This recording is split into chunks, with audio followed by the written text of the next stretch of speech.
Chris Lote here, and in this screencast I'm going to show you how to put an image here instead of this icon. We can customize this to show a small little image. So in order to do that, you have to click on the actual item, and then when you get here, click on Edit Item, and you'll see up here it says Attach File. So this is how I can add a little image. I click on Attach File, down to Choose the File. I have to find the image, so I'm just going to add this Click Here button, and then say OK.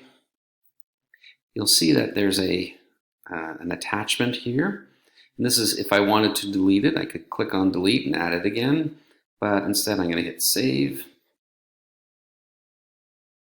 And then if I'm going to go back to my home page to see what it looks like, you'll see it is a lot smaller. There it is there. So that's how you add a little image there to that, replace the icon that's there.